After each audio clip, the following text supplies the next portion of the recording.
como direitos humanos, como direitos humanos deve ser um tema transversal. E, recentemente, a gente aqui na Faculdade de Comunicação, no curso de jornalismo, na reforma do projeto político-pedagógico, tem um optativo agora que se chama Jornalismo e Direitos Humanos. Né? Fora a questão do tema ser transversal em outras disciplinas, temos agora uma optativa específica com essa temática. Então, acho que é bacana esse reforço a esse tema, a essa discussão de realmente como se pode melhorar essa cobertura jornalística nesse tema específico dos direitos humanos. Então, sem mais delongas, porque também estou interessado em ouvir, é um prazer receber o Renato Francisquini aqui hoje, e também o Jamil Chad e a Cristina Duarte de Holanda, que estão remotamente. É bacana que o material vai estar gravado, vai estar disponível depois. Então, sem mais delongas, vamos passar inicialmente a Cristina Duarte de Holanda para os 5 minutos iniciais, tá bom? Obrigado. Tá ótimo, muito obrigada. Bom dia para vocês. Um prazer enorme participar de mais esse projeto com a Mari. Eu sou uma fã da Mari, que está sempre juntando as pessoas para pensar juntos, enfim, adoro. E é um prazer estar aqui com o Leonardo, Renato e Jamil. Bom, vamos lá. Eu não sou jornalista, então esse formato para mim impõe um certo desafio, né? Nunca participei de um encontro assim em que eu precisasse, em 5 minutos, mandar um recado, né? Então, eu pensei no seguinte: a gente tem 3 rodadas, eu vou levantar 3 bolas, né? Claro que em 5 minutos não dá tempo de me aprofundar, mas acho que a gente pode começar uma conversa que pode ser legal, né? Bom, então eu pensei no seguinte: eu quero conversar, debater com vocês sobre 3 lugares comuns, digamos assim, que atravessam militância e setores mais amplos ligados à direita do espectro político e à esquerda do espectro político. Essas 3 ideias, que eu vou talvez chamar de 3 mitos para ser mais concisa, são as seguintes: o mito da falta de memória, tá? Esse seria um mito das esquerdas, digamos assim. O mito da falta da memória sobre a ditadura. O mito dos direitos humanos como coisa de comunista, a partir da sugestão que a própria Mari deu, né, como tópico de conversa hoje. E o mito do revanchismo. Esses últimos 2 são ideias comuns que circulam entre militantes e segmentos em geral, que eu estou caracterizando aqui como localizados mais à direita do espectro político, né? Bom, então deixa eu explorar esse primeiro, a falta de memória, né? Bom, o que eu quero dizer com isso?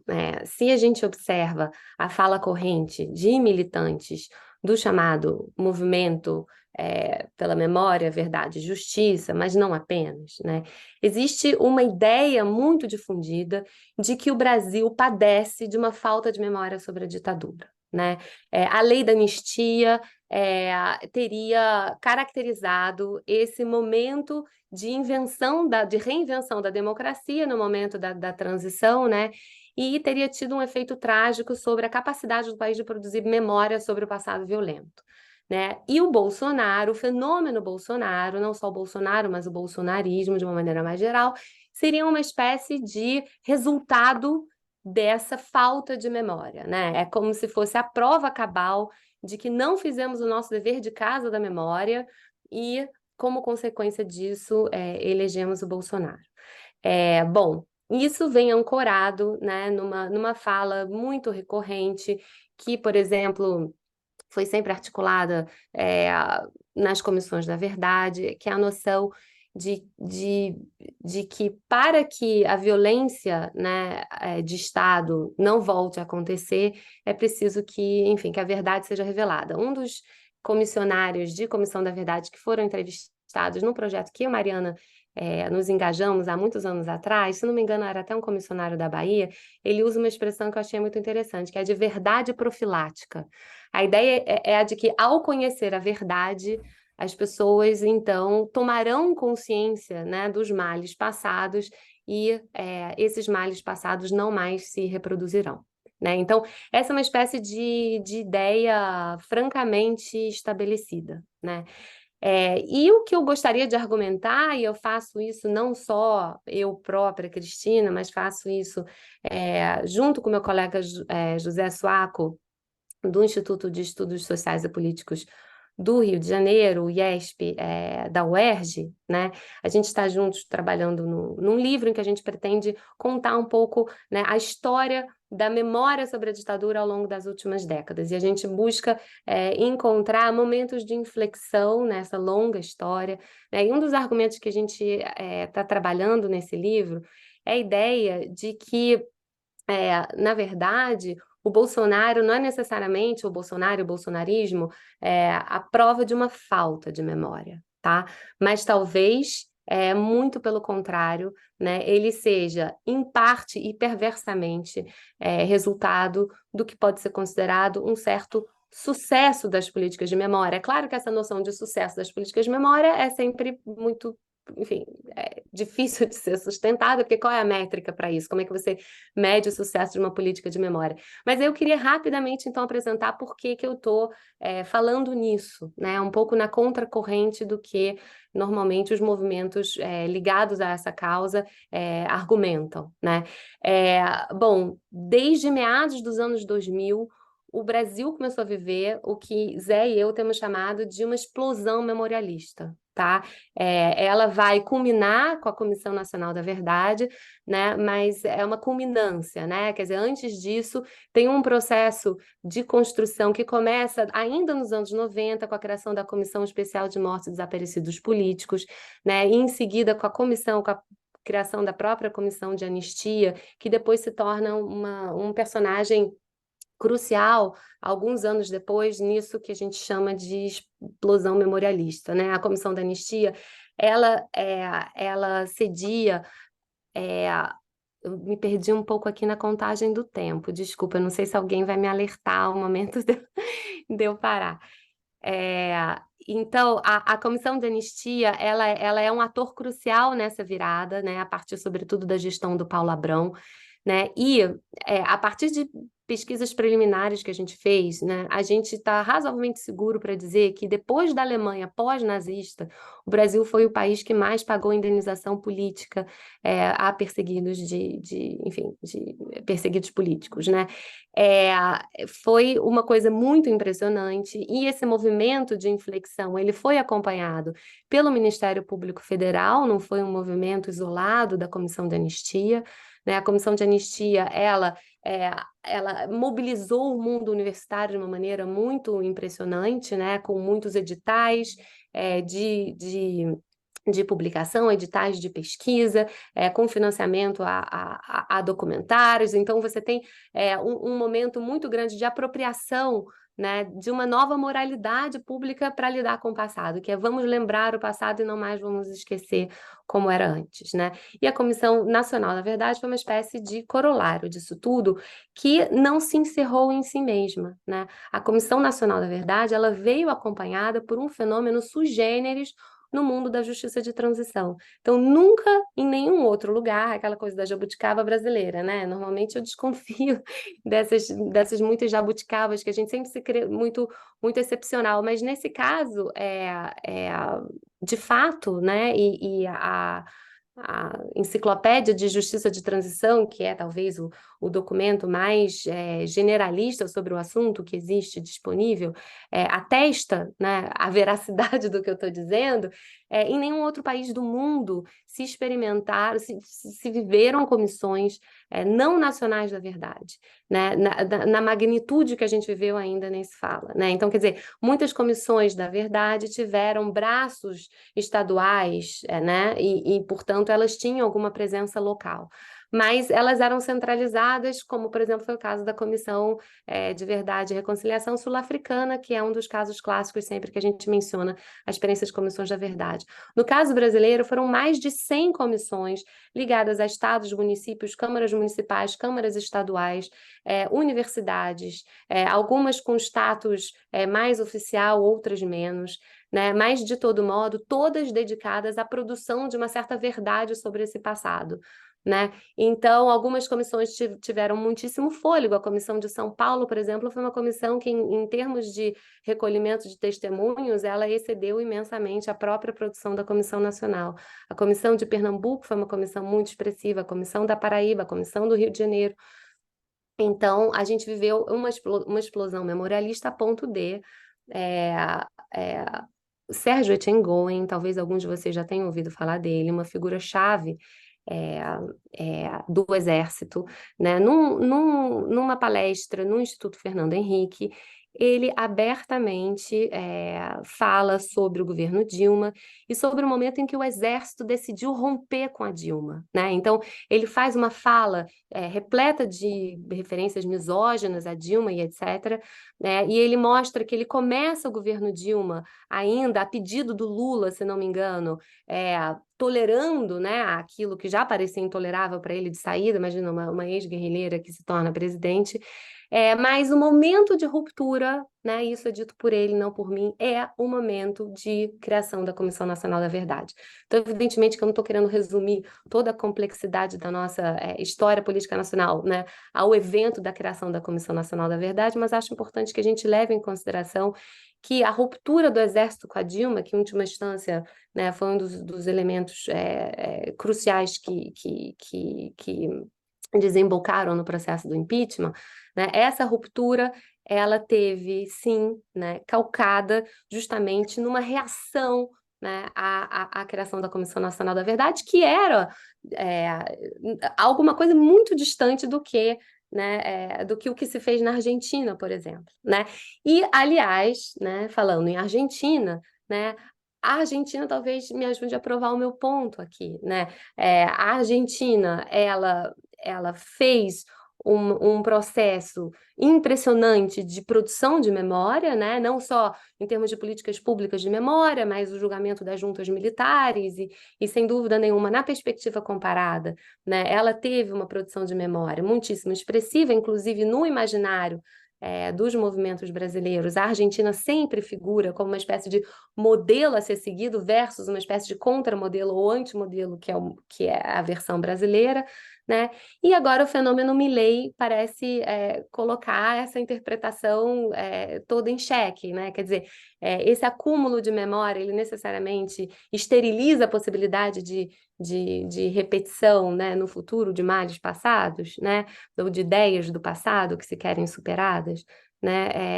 Independentemente do resultado das eleições, me parece que esse fenômeno tão expressivo já coloca em xeque essa interpretação de que a produção de memória esteriliza a possibilidade de repetição desses equívocos, né? Digamos assim. Então, só para fechar, eu seguramente já passei do meu tempo, já vou já vou pedindo desculpas por isso. Me parece que o fenômeno Bolsonaro no Brasil não é prova da falta ou do fracasso das políticas de memória, mas talvez em parte e perversamente do sucesso dessas políticas de memória, né? Bom, eu jogo essa bola aí para depois a gente continuar conversando. Obrigado, Cristina. Vamos então para a Jamil Chaves na primeira fala. Bom dia para vocês todos. É muito difícil falar depois da Cristina, sinceramente. Eu quase dei meus 5 minutos para ela continuar falando, que está muito interessante.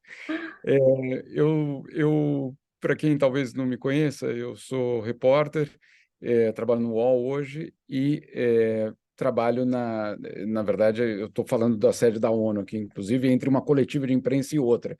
Então, às vezes as coisas podem sair do controle, principalmente com essa situação de Gaza. Eu também gostaria de dizer que eu fui um dos pesquisadores da Comissão Nacional da Verdade, justamente apurando os documentos que estão aqui no exterior, né? Então, principalmente os documentos aqui na ONU, Comitê Internacional da Cruz Vermelha, etc. Tudo que basicamente não existia no Brasil, ou pelo menos é dito que não existia no Brasil, etc. A gente conhece essa história muito bem. E hoje eu sou conselheiro do Instituto Vladimir Herzog.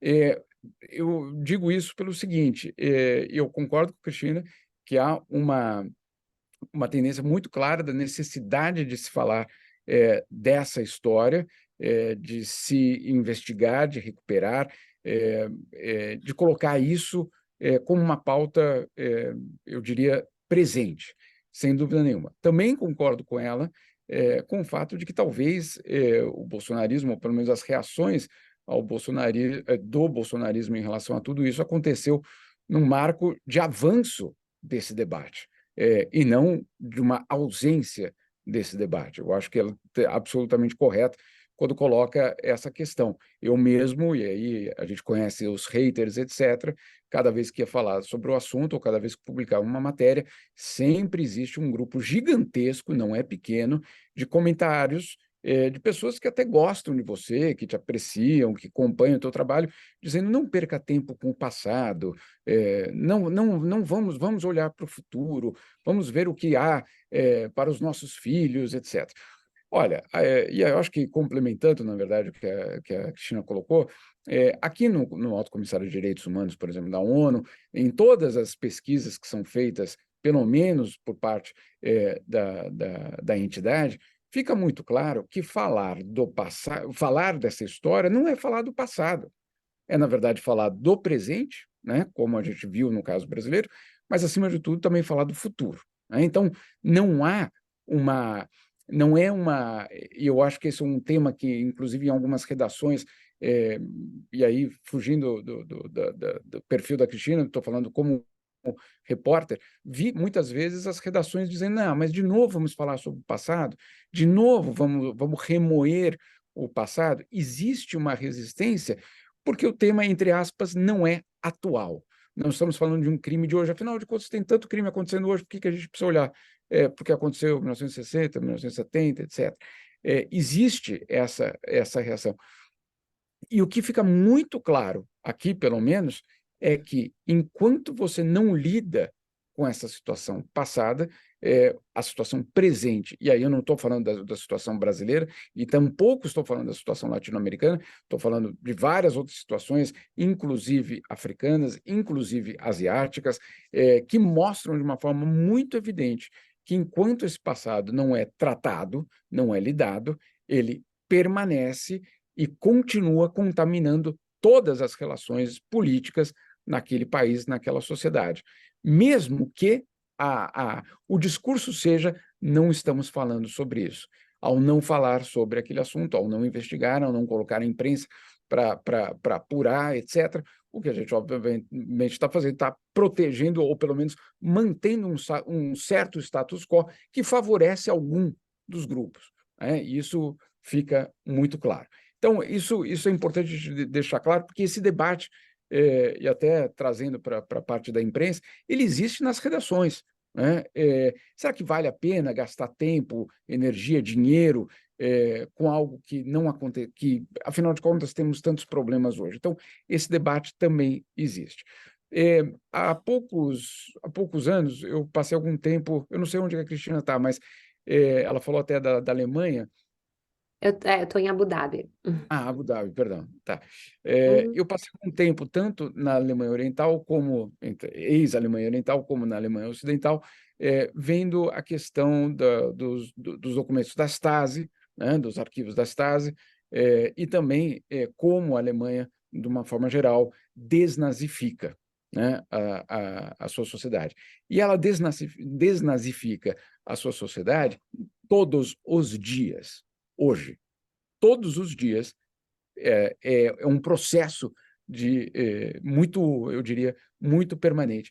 E nessa pesquisa que eu estava fazendo, eu fui perguntar, inclusive, para alguns especialistas, e perguntei, e aí, como é que vocês contam hoje, 1939? E me olharam, né, falando, esse rapaz aqui não entende nada. Não, a gente não conta 1939, a gente começa contando a década de 20, né? A desnazificação não é o relato do que aconteceu em 1933 ou em 39, era o que aconteceu, obviamente, na Alemanha vários anos antes. Então, mostrando que, claro, não adianta a gente focar apenas num regime, numa situação ou na chegada ao poder de um determinado grupo. Ele é resultado. Eu acho que a Cristina colocou de uma forma muito correta essa questão de buscar quais são os resultados e não só a causa, né? Quer dizer, o que é que aquele movimento leva. E no caso da Alemanha, eu achei muito importante essa constatação de que a gente não está falando da chegada ao poder de um grupo determinado, mas, acima de tudo, entender quais eram as forças políticas, qual era a situação de uma sociedade especificamente numa certa época. Então, Por que que eu estou dizendo isso? Porque quando a gente olha ao passado, não adianta, no caso brasileiro, pegar 64, 85, né? É uma necessidade, pelo menos em termos jornalísticos, buscar entender o que é que acontecia, quem eram as forças políticas e como a Cristina acabou de colocar, falar do bolsonarismo é falar dessa declaração desse militar dentro do Instituto, entre aspas, democrático, colocada justamente mostrando quando é que houve a ruptura entre o Exército e um governo democraticamente eleito. Então, colocar esse contexto ele é muito mais relevante, talvez, do que a gente tenha tratado. A gente tem focado, e aí eu estou falando da parte da imprensa, muitas vezes em documentos, o que é correto, porque a gente precisa desses documentos, né? Mas, além dos documentos, eu acho que a gente também precisa olhar de uma forma mais geral qual era a situação justamente da sociedade naquele momento. Vou completar aqui os meus primeiros 5 minutos só como introdução, lembrando que existem vários modelos, a Cristina inclusive colocou o da Argentina, eu colocaria outros, que também é da África do Sul, e tantos outros que existem pelo mundo sobre como lidar com esse passado, de uma forma, claro, que ele possa se reverter em algum tipo de fortalecimento da democracia. E esse é o ponto, ao meu ver, fundamental. É lidar com o passado não como revanche, né? Aí não tem saída se for lidar como revanche. É lidar como justiça e lidar como um instrumento para o fortalecimento da democracia atual. Esses dois elementos precisam estar dentro da consideração. A justiça e o fortalecimento do atual estágio de democracia. Eu não sei qual é a idade aí do público aí que está com a gente, mas eu acho que na minha geração, a gente cresceu pensando que, né, a democracia estava garantida, né, que ela vinha na certidão de nascimento, né, sexo masculino, cor da pele, etc., Estado, democracia, né? Não está na certidão de nascimento. Não existe essa declaração. E eu acho que é muito importante, justamente para a gente entender a importância do jornalismo falar desses temas, tanto do passado, entre aspas, passado, como das questões de direitos humanos. Depois, na segunda parte, que eu vou falar sobre os comunistas dos direitos humanos, mas é muito importante a gente colocar. E aí eu queria só concluir com um número, que é um levantamento aqui de uma universidade sueca, que faz um levantamento espetacular sobre a saúde da democracia no mundo, fazem isso todos os anos, há décadas, e o ano passado eles apresentaram um número que eu acho que é muito revelador, que é o seguinte, que apenas 16% da população mundial vivem em democracias liberais.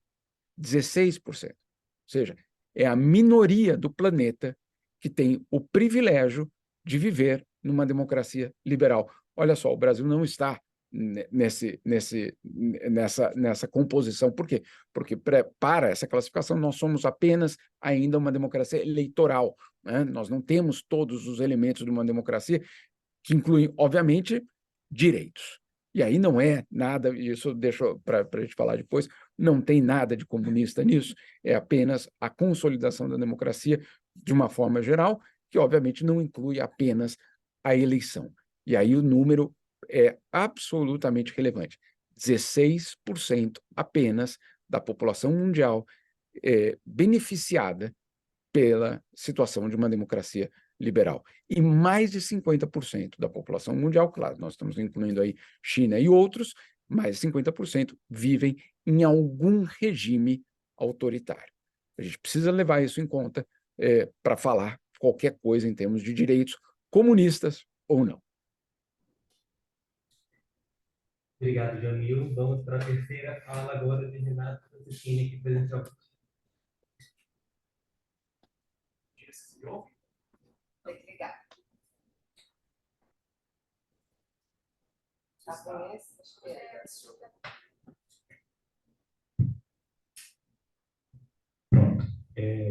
Queria, em primeiro lugar, agradecer, né, Mariana, pelo convite para participar aqui. É uma felicidade, né, poder participar de mais uma edição desse evento, dessa vez acompanhado aqui pela Cristina e pelo Jamil. Eu vou tentar ficar aqui no tempo para a gente poder também ter um espaço para o debate, né, quando chegar o momento. Bom, eu quero aqui reagir um pouco às falas da Cristina e do Jamil. Eu acho que tem, obviamente, acho que há um consenso, né, de que o bolsonarismo no Brasil, mas não apenas o nosso caso, né? Me lembro que na primeira edição do evento a gente discutia ainda dentro do governo Bolsonaro, se não me engano, ainda dentro do governo Trump nos Estados Unidos, a gente discutia um pouco essa desconstrução do regime democrático e, obviamente, que essa questão da reação ela é um dos elementos que ajuda a explicar, né, a ascensão desses governos com viés autoritário.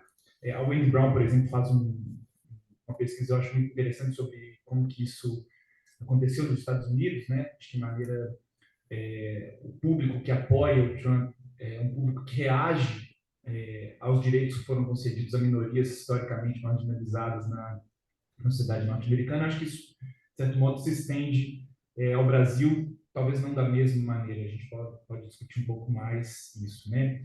Agora, eu tenho dúvidas se, de fato, como Cristina apresentou aqui, se a gente, de fato, lidou de maneira adequada com a questão da memória, no caso brasileiro. Talvez, não sei se o caso argentino é um bom exemplo para poder comprovar, né, que o fato deles terem tido uma política de memória mais efetiva e mesmo assim estarem agora, né, com a possibilidade de eleger um Milei. Não sei se o caso da Argentina comprova de fato o argumento que ela apresentou.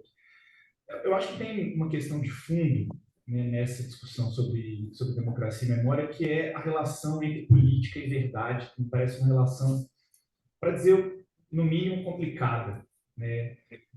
Obviamente que a política, a democracia, ela tem um elemento que é, como Mariana mencionou aqui, de disputa de narrativas, né? Então, a retórica sempre fez parte da política, sempre fez parte da democracia. O pluralismo de concepções diferentes sobre o que é o bem comum, sobre o que é o interesse público, sobre o que é uma vida digna de ser vivida, isso tudo é parte da democracia. Eu acho, mas se, por um lado, a política, né, a democracia e a verdade, elas têm uma relação, digamos, conturbada, né, eu acho que há certos esforços, né, eu me remeto a um ensaio que eu acho muito interessante da Hannah Arendt, está naquele livro Entre o Passado e o Futuro, né, o ensaio ele se intitula Verdade Política, e ela vai discutir os esforços deliberados que foram feitos, obviamente que ela se referia a um período de regimes totalitários, um esforço deliberado que foi feito por parte desses regimes de falseamento da verdade.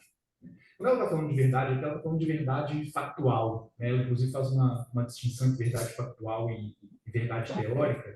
Né? Ela está se referindo, e aí o exemplo é dela, né, de que foi a Alemanha que invadiu a Bélgica e não o contrário, na Primeira Guerra Mundial. Né? Então, eu acho que há certos fatos, né, que a gente pode aos quais nós podemos atribuir esse status de verdade. E nos regimes totalitários e nos regimes autoritários há um esforço deliberado para se falsear a verdade. E nesse caso a gente está fora da disputa de narrativas, a gente está fora dessa disputa que é intrínseca ao pluralismo de valores, às diferentes concepções sobre o que é o interesse público, sobre o que é o bem comum, sobre o que é uma vida digna de ser vivida.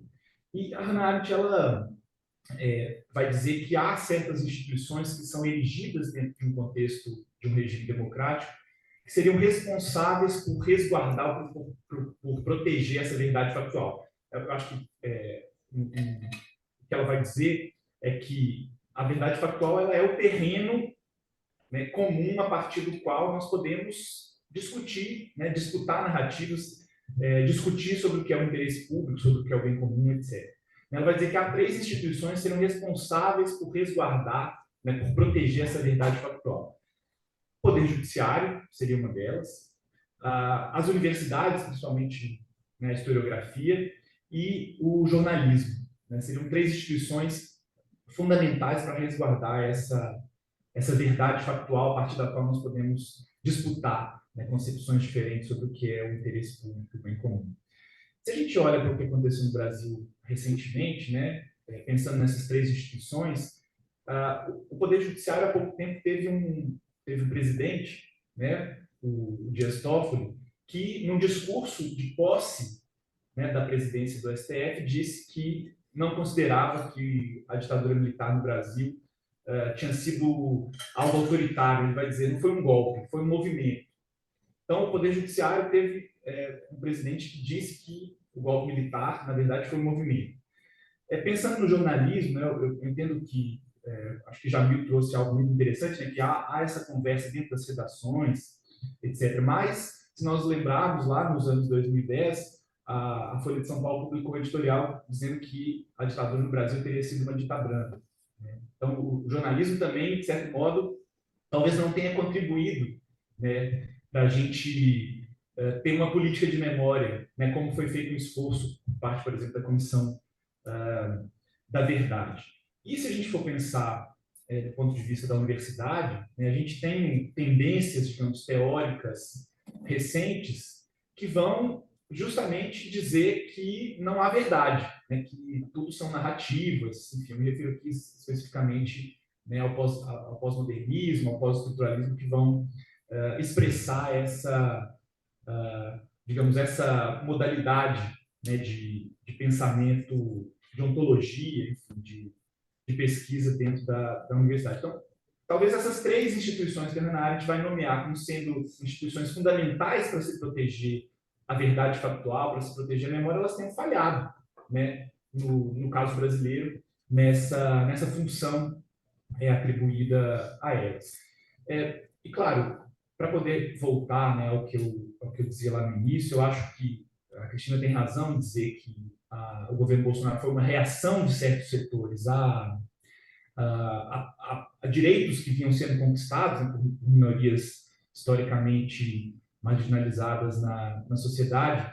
Né? Se a gente for pensar, por exemplo, no que aconteceu quando a gente teve a lei das empregadas domésticas, né, que simplesmente concedeu os mesmos direitos que eram concedidos a todos os trabalhadores das empregadas domésticas. Isso teve uma reação na sociedade contra isso. Né? Então, claro, eu acho que o governo Bolsonaro, o bolsonarismo, não apenas o governo Bolsonaro, mas o bolsonarismo é uma reação a certos direitos. No entanto, eu tenho a impressão que a gente não lidou, embora, claro, eu considere todos os elementos que ela colocou, eu não sei se a gente lidou de forma adequada com a memória da ditadura militar. E não é por acaso, mas se a gente for pensar historicamente, um dos problemas centrais que foram colocados, né, para a sociedade brasileira, o problema da corrupção, há ainda a ideia, a imagem de que na ditadura militar não houve corrupção. Então, eu acho que talvez a gente não soube lidar com certos problemas relacionados à memória, né, as informações adequadas sobre a ditadura militar no Brasil. Então, eu acho que é uma questão que com a qual a gente ainda tem que lidar, né, de uma forma mais adequada. Mas eu encerro a minha primeira fala aqui, né, para a gente poder continuar essa discussão. Obrigado, Renato. Vamos então agora para a segunda rodada, continuando com Cristina. Oh, tá ótimo. Bom, vamos lá. Eu vou me manter aqui no meu planejamento das três bolas a serem levantadas. Levantei a primeira. Espero que eventualmente depois, no momento do debate, dê para interagir com as questões que o Renato levantou agora. Eu vou partir então para lidar com o tópico dos direitos humanos como coisa de comunista, né?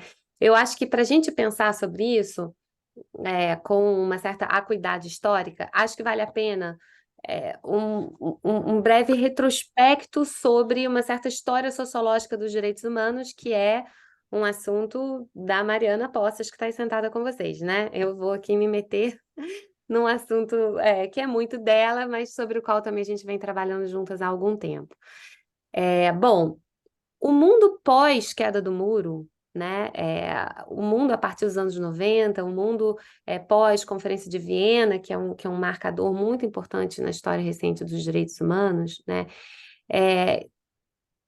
é um mundo que está querendo, digamos, sair, né, do momento das grandes polaridades e estabelecer uma espécie de mínimo denominador comum entre os diferentes, né, o patamar mínimo de conversa, digamos assim. Então, já que a gente não consegue entrar em acordo sobre naquilo que consiste o bem, né, para a vida pública, né, para o bem político, então vamos concordar sobre a fuga do mal, né? Bom, então não queremos o quê? Não queremos matar, não queremos torturar, não queremos desaparecer com pessoas. Parece que é razoavelmente simples chegar a um acordo em torno desses mínimos, né? Então, os direitos humanos, eles nascem, claro, né?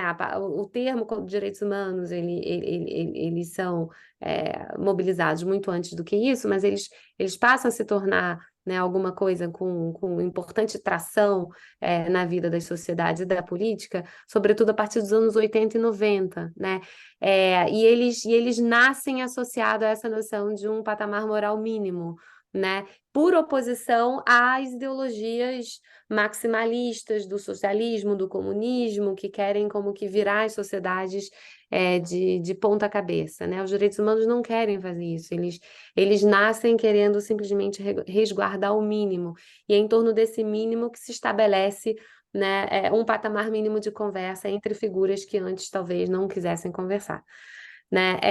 E ao longo dos anos 90 no Brasil, eles vão se institucionalizando, né? Não mais apenas em torno da agenda dos mortos e desaparecidos, que é uma agenda muito importante na inauguração, digamos assim, dos direitos humanos como um discurso público expressivo no país, né? Eles se descolam dessa agenda dos mortos e desaparecidos, mas ainda assim eles mantêm esse perfil minimalista. Então, Nimário Miranda, que foi o primeiro ministro da Justiça no governo Lula, antes já existia a Secretaria de Direitos Humanos foi criada pelo Fernando Henrique, mas ela ganha o estatuto de ministério só no governo Lula, né? E o Nilmário foi o primeiro-ministro. As 3 primeiras ações do Nilmário no ministério foram certidão de nascimento para todos os brasileiros, né? Porque ele constatou uma cifra muito alta de subregistro, milhões de brasileiros que simplesmente não tinham documentação. Né? A outra bandeira foi exploração sexual infantil e a terceira é trabalho escravo. Quer dizer, ele não está extrapolando, né, essa dimensão dos acordos mínimos. Né? A premissa é de que, né, com base nessa moralidade mínima, né, ninguém viria a público defender trabalho escravo ou exploração sexual infantil ou o alijamento de milhões de brasileiros dos direitos mínimos a que se tem acesso a partir, né, da posse do documento de identidade, né? Corta a cena, né, ali dos anos 2000 para esse momento de, digamos, fortalecimento do bolsonarismo, né? E o que me parece é que a extrema-direita faz 2 manobras importantes em relação, né, aos direitos humanos. E essas 2 manobras, elas são como que sintomas de uma relação muito tensa que essa extrema-direita tem com a categoria dos direitos humanos, né? Então, ora ela nega a categoria, né? Ora ela se apropria dela, né? É um assunto sobre o qual a Maria e eu já vimos conversando, e o grupo de pessoas, de pesquisadores que estão conosco, a gente já vem se debruçando sobre essa tensão, né? Há muito tempo. Então, tem um misto de negacionismo com reivindicação da bandeira para si, né?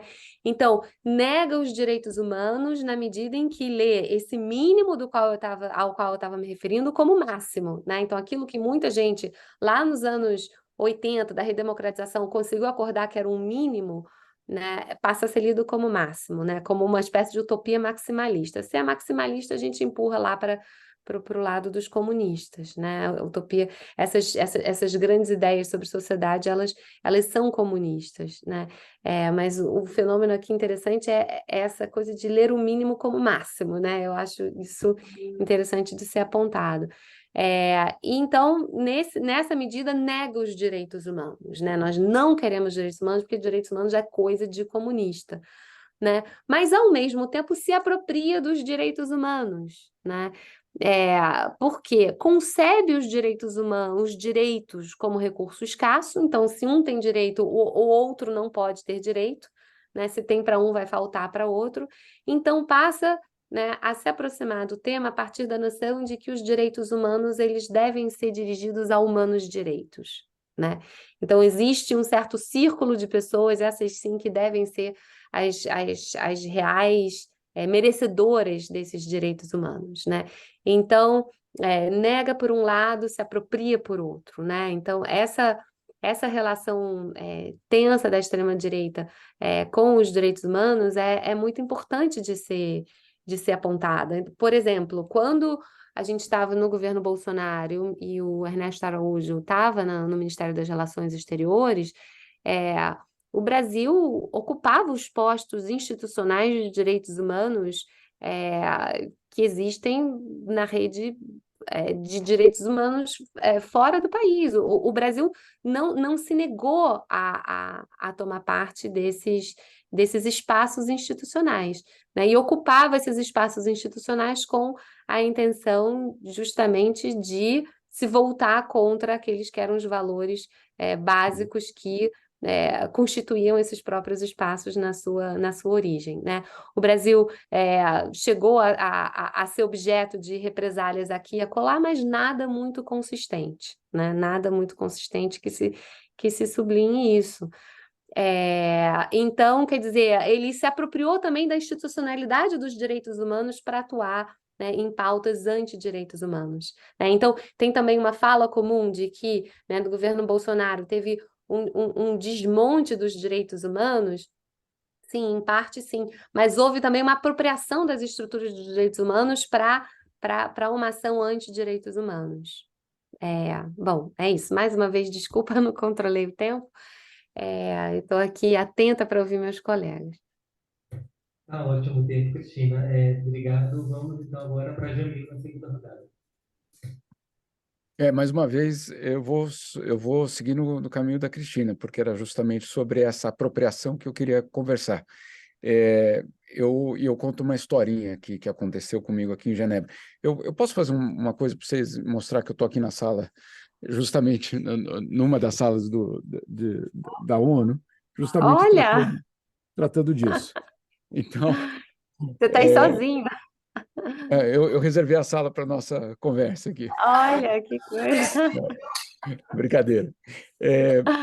Estava aqui justamente o Alto Comissário de Direitos Humanos, Volker Turk, fazendo um briefing aos governos sobre a situação de direitos humanos em Gaza. E aí eu me lembrei, justamente para a nossa conversa, de algo que aconteceu nessa sala aqui em 2019, em fevereiro de 2019, ou seja, no segundo mês do governo Bolsonaro. Uma fonte me disse, olha, o Brasil, que fazia parte do Conselho de Direitos Humanos, vai questionar a palavra gênero aqui no Conselho. Falei, nossa, mas a palavra gênero ela é consensuada, ela não existe não existe um debate aqui. Eu estou aqui há 23 anos, eu nunca vi um debate sobre a palavra gênero, né? Existiu em 2002, 2003, existiu ali um debate, depois disso perdeu força esse debate. E aí a presidência daquela reunião específica era um debate sobre uma resolução sobre gênero, era do México. Até um amigo meu, um colega meu, um amigo, um diplomata mexicano que fazia a presidência daquela reunião. E antes da reunião fui falar com ele se ouviu alguma coisa sobre isso. Ele me olhou e falou, Jamil, você está viajando, cara. Isso não existe, não. Tua fonte está totalmente enganada. Eu falei, bom, tudo bem, deve estar enganado. Eu até concordei com ele. Quem é que, em 2019, vai questionar a palavra gênero, né? No Conselho de Direitos Humanos? Não é no TikTok da vida, não, no Conselho de Direitos Humanos. E, bom, eu fui e sentei ali atrás, inclusive. Começa a reunião, a resolução foi passando nos telões que tem aqui, cada delegação foi falando, e daí, na primeira vez que apareceu a palavra gênero, a plaquinha do Brasil foi levantada. E esse amigo meu deu a palavra para o Brasil, e o Brasil falou, gostaríamos de pedir uma mudança nesse texto, a eliminação da palavra gênero. E ficou aquele silêncio na sala, porque ninguém entendeu se era uma brincadeira, se era uma ironia, se era sério, se era uma instrução que a delegação não tinha entendido, mas ficou aquela situação. E aí a presidência da mesa falou, e vocês querem o quê? Aí falou, e a delegação brasileira era igualdade de gênero, e a resposta foi igualdade entre homem e mulher. Muito bem. A reunião continua. No parágrafo seguinte da mesma resolução, de novo, a palavra gênero. De novo, o Brasil levanta a plaquinha. E, de novo, faz o pedido. Gostaríamos de eliminar a palavra gênero. E aí, neste momento, o presidente da mesa me olha e fala, que história é essa? E aí eu quase falei, que história é essa? E eu que pergunto. Né? Minha fonte não estava errada, era isso mesmo. E aí é o que a Cristina disse.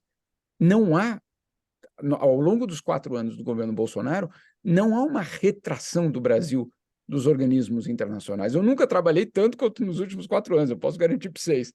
Mas por quê? Porque houve uma estratégia deliberada de desmonte do sentido, não da instituição. Foi o sentido, o objetivo era desmontar o sentido de cada uma daquelas palavras, de cada um daqueles termos e de cada um daqueles direitos. O objetivo era substituir aquilo por um outro sentido para os direitos humanos.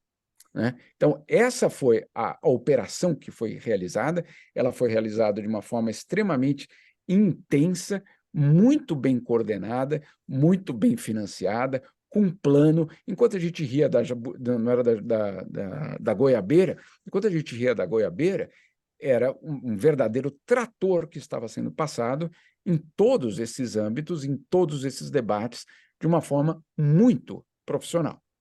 Tão profissional que as outras delegações, que inicialmente também riram, e eu estou falando das outras delegações de governos mesmo, riram, ficaram surpreendidas, etc., poucos meses depois estavam muito preocupadas, porque aquilo que o Brasil estava fazendo era, de fato, muito eficiente em romper o consenso. O Brasil não tinha a ambição, nesses 4 anos, de criar um novo consenso ou de criar uma realidade diferente. Não ia dar tempo.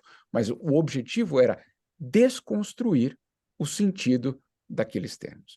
E aí eu posso contar para vocês dezenas de casos, alguns hilários, inclusive, outros muito tristes, mas só para complementar e terminar esses 5 minutos, dizendo o seguinte, que ao final do governo Trump, né, no último dia, enquanto a gente na televisão, ele estava agarrado na cadeira dele, no salão oval, né, não queria sair, etc., os ministros e os secretários do Trump estavam já entregando os seus gabinetes, entregando os seus escritórios, limpando os seus escritórios, e aí eu consegui um e-mail que é absolutamente, para mim, absolutamente revelador disso tudo, que era o e-mail da pessoa que era equivalente a Damares Alves, não, perdão, não seria Damares Alves, a Angela Gandra, dos Estados Unidos, que era a secretária de família, não é secretária da família Trump, né? A secretária de família, do conceito de família. E ela dizia nesse e-mail, no último dia de governo, olha, acabou o governo, eu estou indo embora, nós todos estamos indo embora, foram os anos mais importantes profissionais da minha vida, mas o que fizemos foi muito importante. O que é que eles fizeram? Operaram nesse desmonte do conceito de direitos humanos, mas, e ela falava nesse e-mail que era para ONGs, grupos de igrejas, apoiadores, de uma forma geral, o e-mail era para muita gente, dizendo o seguinte, olha, nós perdemos a eleição, nós estamos indo embora, mas a luta precisa continuar. E eu convido todos vocês a que continuem a luta e, para isso, por favor, entrem em contato com a Embaixada do Brasil em Washington. Então, neste e-mail, ela dizia claramente que quem estava agora no cargo para liderar, basicamente, esse desmonte era o governo Bolsonaro, com a capilaridade e o profissionalismo do Itamaraty.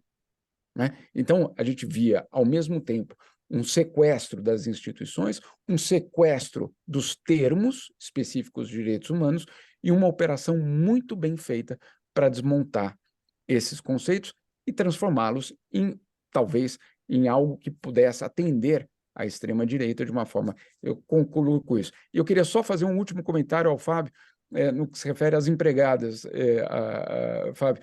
Eu estava aqui, foi aqui na ONU, inclusive, na OIT, perdão, que a convenção foi negociada, né, que dava direitos, que é um absurdo, porque ela dá direitos a qualquer, ela equipara os direitos a qualquer outro trabalhador. Só isso. Ela só faz isso. Ela considera a empregada doméstica como uma outra trabalhadora. Era só isso que dizia a convenção. E ela tinha sido negociada por anos. E ela foi finalmente fechada numa madrugada aqui em Genebra. E era talvez 1 da manhã, 2 da manhã. Deu tempo ainda de eu mandar, na época eu trabalhava no Estadão, deu tempo de eu mandar a matéria, pela diferença de horário, consegui pegar a edição daquela noite, e aí saiu a matéria no dia seguinte.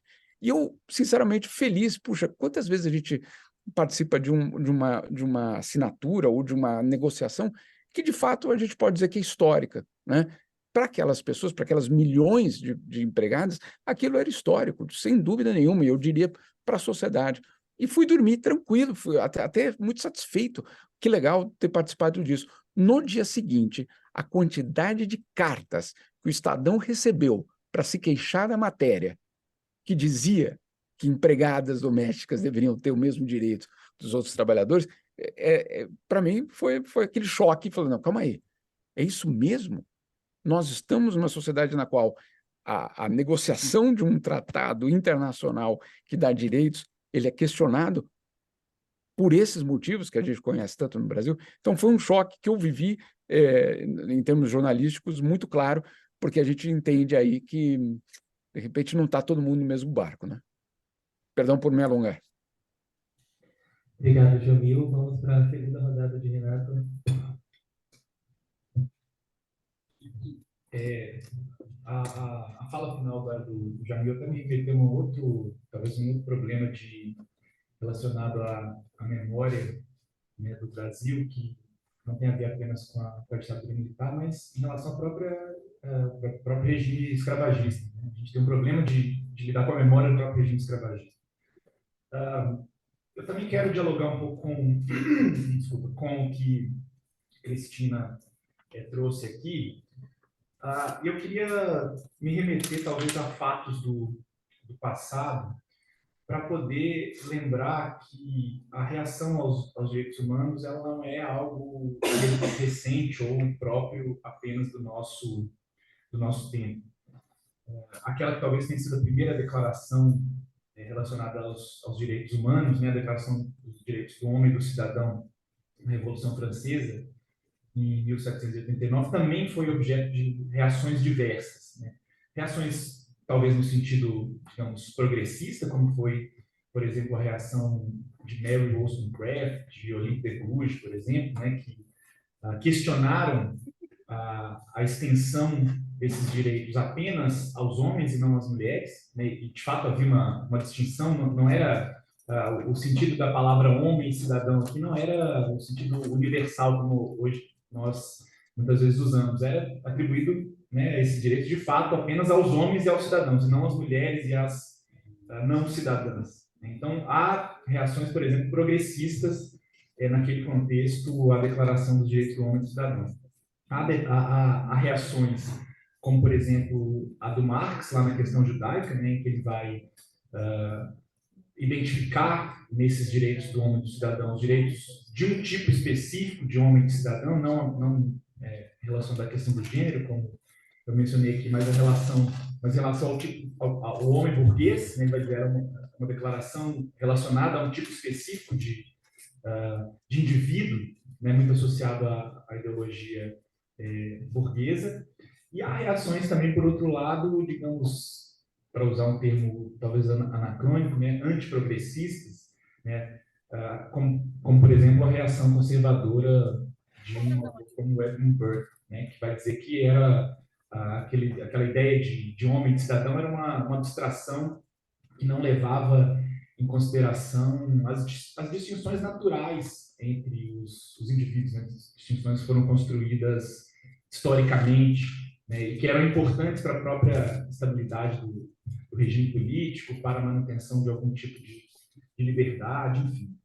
Eu tenho a impressão que as reações que emergem a partir da Declaração dos Direitos Humanos de 48 na ONU, elas estão muito próximas dessa reação conservadora que foi expressa pelo Burke lá no século XVIII. É uma reação conservadora que tem um viés que é eminentemente anti-igualitário, que é um viés que vai questionar justamente esse status, né, que, como o Cristiano lembrou, um status mínimo, né, de igualdade entre os seres humanos, né, que vai questionar justamente a extensão dos mesmos direitos, né, a todos os indivíduos, independentemente de gênero, raça, lugar de nascimento, etc, etc. Então, é uma reação tipicamente anti-igualitária nesse sentido. Eu tenho a impressão que as reações que nós observamos no nosso tempo, né, as reações contemporâneas aos direitos humanos, elas são desse sentido, né, são reações conservadoras ao igualitarismo. Eu mencionei aqui a questão das empregadas domésticas, mas a gente poderia, né, identificar vários outros tipos de reações contra os direitos humanos que são em relação à igualdade de raça, em relação à igualdade de gênero, enfim. E eu tenho a impressão que elas partem um pouco de um certo discurso, né, que tá na cultura de uma sociedade como a nossa, né, uma sociedade que é essencialmente anti-igualitária, segundo a qual alguns humanos seriam mais iguais do que os outros, ou deveriam ser considerados mais iguais do que os outros. Então, quando a gente assiste, né, no contexto do governo Bolsonaro, do bolsonarismo, do trumpismo nos Estados Unidos, esse tipo de reação contra a extensão dos direitos às mulheres, por exemplo, as minorias que são historicamente marginalizadas, eu acho que tem um viés aí que é justamente esse viés que eu estou chamando aqui de anti-igualitário. Eu acho que tem um fenômeno interessante, né, que é uma construção de uma certa narrativa, né, a qual eu me referi lá na minha primeira fala, que é um falseamento deliberado da verdade factual, que vai atribuir indistintamente todas essas lutas por igualdade, por direitos, por justiça, a esse significado, né, esse significante vazio que é o comunismo, né? Então, todas as lutas por direitos, por igualdade, por justiça, elas vão ser atribuídas a esse significante vazio para que elas sejam consideradas justamente o oposto daquilo que elas são, né? Então, quando a gente fala, por exemplo, de extensão dos direitos das mulheres, quando a gente fala, por exemplo, das lutas do movimento feminista, eles vão atribuir isso ao comunismo, como se feminismo e comunismo fossem a mesma coisa. A gente sabe que são construções historicamente que não estão necessariamente ou intrinsecamente vinculados. Então, a construção desse significante vazio comunismo, eu acho que auxilia nessa retórica que me parece um esforço deliberado de falseamento da realidade, já que o comunismo é pensado como algo intrinsecamente negativo, né, por essa narrativa. Então, atribuir tudo ao comunismo me parece um esforço no sentido de atribuir tudo a tudo isso um sentido negativo, a todas essas lutas por direitos, por igualdade, por justiça, um sentido negativo.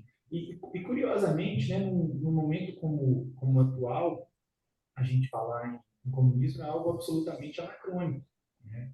Que não, pelo menos não faz parte da paisagem, né, da retórica desses próprios movimentos, né? Eles podem lutar por justiça, por igualdade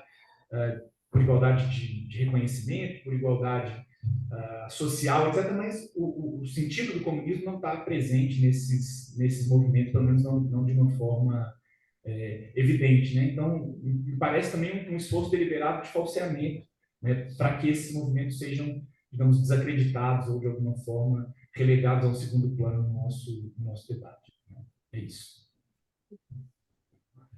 Obrigado, Renato. Vamos passar agora para uma rodada de possíveis perguntas aqui do público.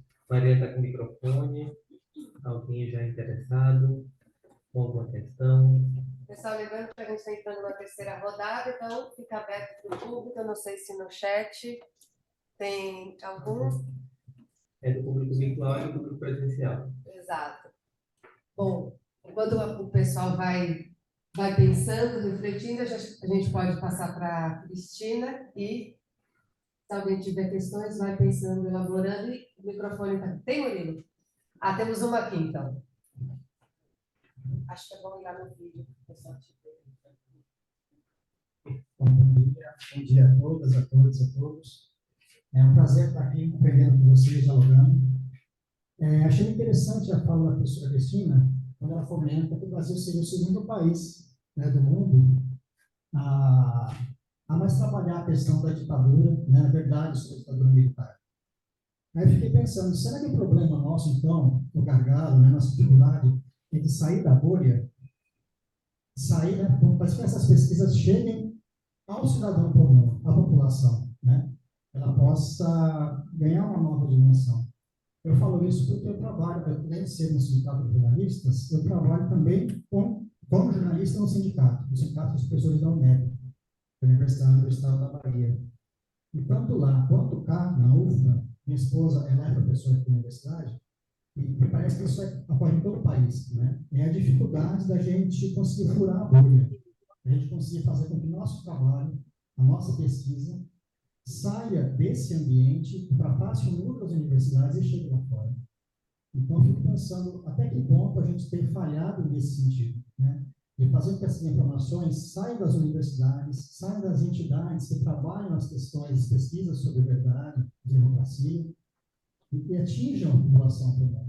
Aquilo que o Tiago falou da redação, pô, mas como é que é isso, né? Nós vamos falar do passado, falar de ditadura, né?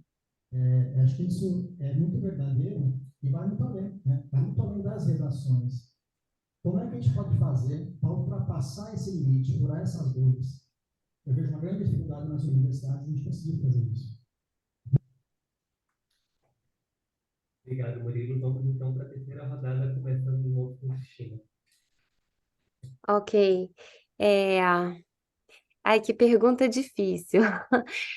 É, eu tenho dificuldade de responder essa pergunta, porque eu entendo da onde a sua inquietação vem. Por outro lado, eu acho que ela está baseada numa premissa que às vezes me parece equivocada, que é a de que as pessoas eventualmente apoiam a ditadura e enaltecem o passado da ditadura porque elas não sabem e não conhecem efetivamente o que foi a ditadura. Então, a gente precisa dos trabalhos de memória para que elas passem a conhecer. A minha dúvida é se, de fato, há esse desconhecimento tão disseminado de que se fala, né? Uma coisa que eu fiz há um tempo atrás foi pegar os livros didáticos do PNLD, né? Os livros que circulam em escolas públicas, os livros de história e sociologia que têm capítulos sempre sobre a ditadura. Eu peguei esses livros ali na altura da criação da Comissão Nacional da Verdade. E o que eu vi nesses livros, na verdade, eram relatos sobre a ditadura em que se falava da tortura, se falavam dos desaparecimentos. Havia, digamos, um retrato relativamente fidedigno. Se a gente tem como parâmetro o tipo de posicionamento que os setores mais, digamos, à esquerda do espectro político têm em relação ao período, entende? Falava-se da violência, falava-se do que a gente acha importante que se fale. É claro que não com o tipo de abordagem que tem hoje em dia, né? Então, hoje em dia, a gente já incorporou o tema do gênero, então a gente fala o tema da raça para pensar como a ditadura perseguiu mulheres, negros, etc. Naquela altura, isso ainda não eram questões tão disseminadas como são hoje. Mas o grande incômodo que a gente tem com a ditadura, digamos assim, que é a violência da ditadura, isso estava lá nos livros didáticos. Quer dizer, a tal da verdade oficial, ela de alguma maneira, ela sim se deixou penetrar por essa luta que estava aí há décadas, né, exigindo que se conte a história da ditadura, não enaltecendo seus feitos econômicos, mas mostrando a sua face violenta. né? Porque eu fico achando que a gente tem uma certa ilusão platônica de que, assim, a revelação da verdade, ela é necessariamente contígua a uma certa ideia de bem, né? Verdade e bem, para Platão, são coisas contíguas, né? Então, se a gente sabe a verdade, a gente vai fazer o bem. Então, aquele que faz o mal é porque desconhece, é porque ignora, né? Então, o papel da memória é fazer com que essa verdade seja plenamente conhecida. E aí, a minha questão, talvez um pouco inquietante, pode ser que se conheça a tal da verdade e ainda assim opte-se por não é, aderir ao que talvez nós entendamos como o que devam ser as consequências desse entendimento da verdade, entende? Então, assim, acho que em grande medida, essa escolha por um caminho de extrema-direita é uma escolha, sim, talvez informada. Não digo que haja informação, é, quer dizer, eu também não quero que vocês achem que eu acho que eu acho que, enfim, todo mundo sabe, como nós tendemos a saber mais, né, sobre as violências e tal, mas eu só fico me perguntando se às vezes a gente não parte de uma premissa um pouco ingênua de que basta revelarmos a verdade para que então o bem se faça, entendeu? É um pouco essa a minha dúvida que eu boto aí para vocês, para vocês reagirem e me dizerem o que vocês acham. Acho que, Léo, temos uma pergunta aqui. Luísa, você quer ler? Lorena pediu para Cristina e Jamil comentarem um pouco sobre a realidade da Argentina com a possibilidade de elegerem Milei. Então passa para o Jânio. Jamil pode continuar essa resposta. Isso. A gente- Da Argentina, é isso mesmo a pergunta? Da Argentina. Eu estou bastante longe da Argentina. Eu peço desculpas para quem fez a pergunta, mas eu vou usar aqui um termo, não está no meu mandato.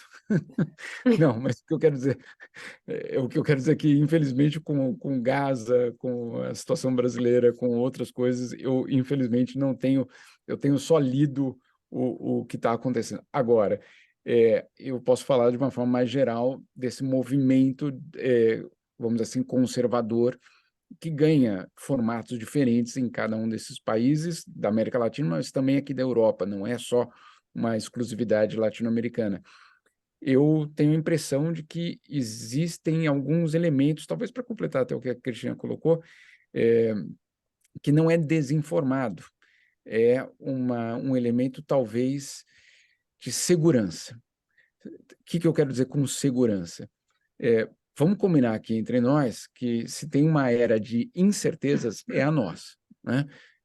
Quando você não sabe se, em termos climáticos, a gente vai aguentar até o final do século, se aquilo tudo que estava aparentemente garantido começa a desmontar, se aquelas certezas absolutas, que nunca existiram, mas elas eram vendidas como certezas absolutas, elas desfazem, e em vários países, a classe média, que achava que daria aos seus filhos a mesma condição de vida que elas têm hoje, não conseguem mais, né? Então, isso é muito claro aqui na Europa, como depois de 60, 70 anos de uma construção quase linear de avanços de direitos, você vê uma situação bastante complicada para muitas e muitas famílias e uma desilusão muito grande em relação ao atual sistema.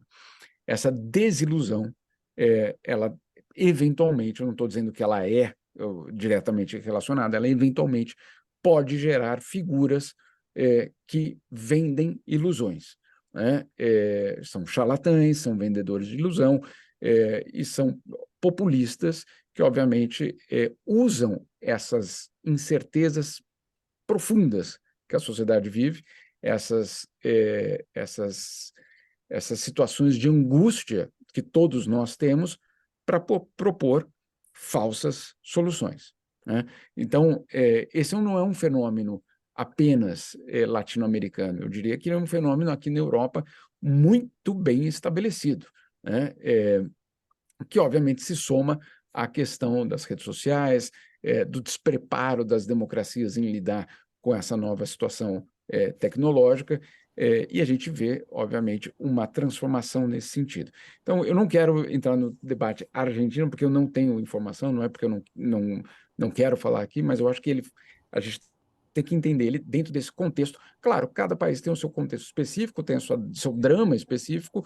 A Argentina é um drama econômico absurdo, mas ele talvez venha nesse contexto um pouco mais generalizado. E queria contar uma história muito, muito curtinha, que é uma pessoa que eu conheço há muito tempo aqui na Europa, que eu vi a transformação nesse sentido, e para vocês terem uma ideia, era um deputado comunista, aí de verdade comunista, do pós-Franco, na Espanha, do Partido Comunista, que então ele é eleito como, na primeira legislatura da Espanha pós-Franco, ele é eleito como no Partido Comunista, fica apenas um mandato, se desilude com a política, etc., sai, vai fazer os seus negócios, etc. E, mais recentemente, tem sentido simpatias pelo Vox. Aí você fala, como? Né? Como alguém que foi deputado do Partido Comunista hoje sente alguma simpatia pelo Vox? Vox é o partido, é o Milei, o Bolsonaro, etc., da Espanha, não preciso explicar para vocês. Eu não tenho explicação para esse fenômeno de um caso individual, não é isso que eu estou dizendo, mas se acontece com uma pessoa que, entre aspas, e usando o que a Cristina falou, informada, consciente, etc., a pergunta que eu acho que a gente tem que fazer é outra. Não é só, será que a informação está chegando, mas o que é que exatamente, ou quais são os outros condicionantes de uma sociedade angustiada e sem respostas, o que leva essa sociedade a buscar. Obrigado, Jair. Pergunta se tem mais. Tem mais alguma pergunta aqui do público? Temos Não, no mas chat? calma aí, a Cristina também ia falar sobre a Argentina. Sim, bom, então, pronto. Eu estava feliz de ser esquecida aqui, já me... Porque eu estou um pouco como você, quer dizer, eu não estou particularmente situada no debate que está acontecendo na Argentina agora.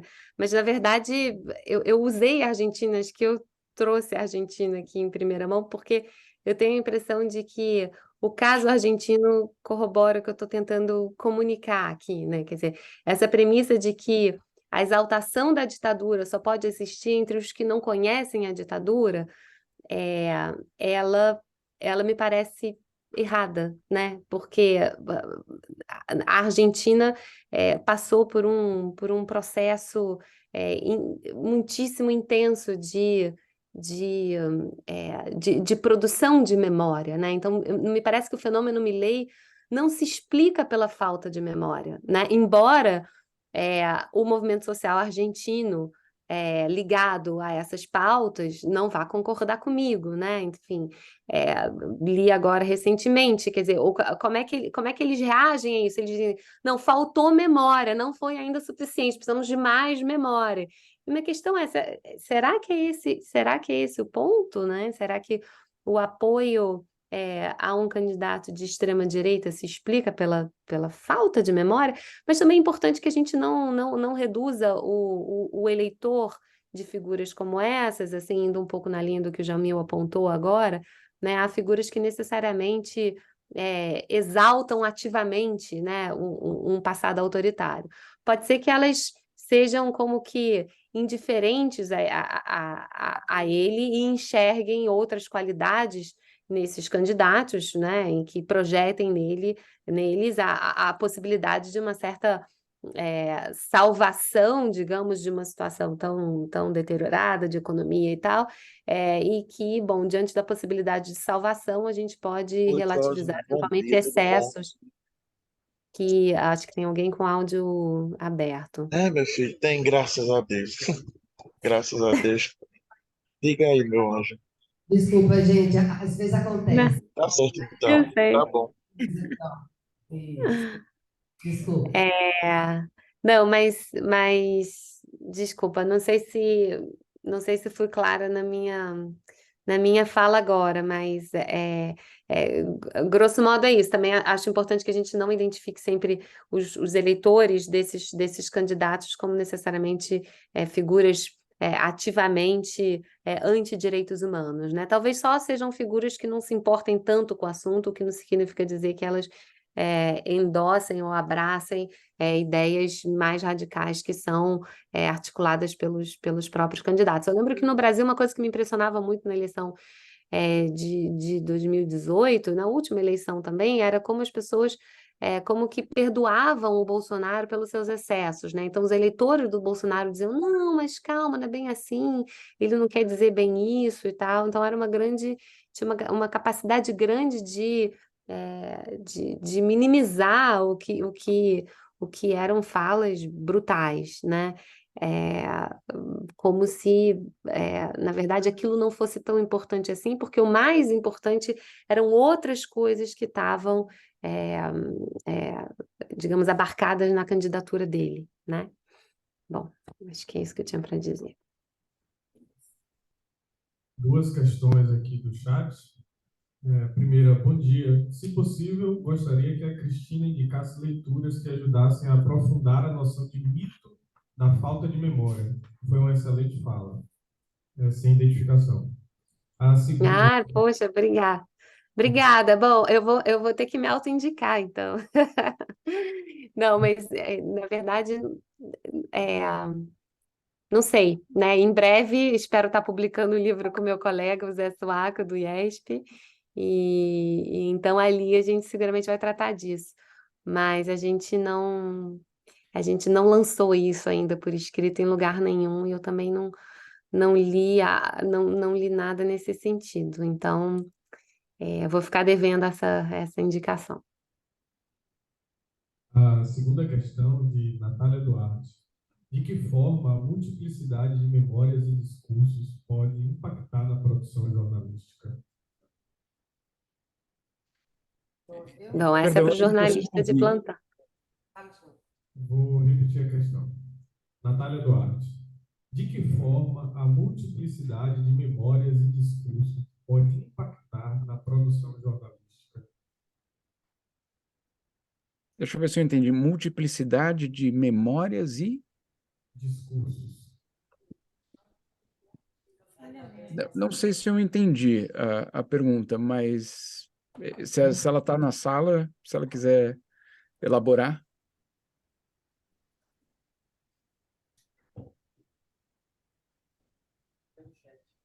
Vamos tentar por esse microfone. Natália Duarte, de que forma... Não, eu ouvi, agora eu ouvi, mas eu não sei se eu entendi a pergunta. Se as várias narrativas, é isso? Ou se ela está dizendo... não sei se ela está aí na sala ou se ela está em algum lugar que ela possa explicar um pouco melhor a pergunta. Foi pelo chat. Podemos solicitar que ela explique melhor, mas pela internet, tá? Por favor. Posso dar a pergunta? Também.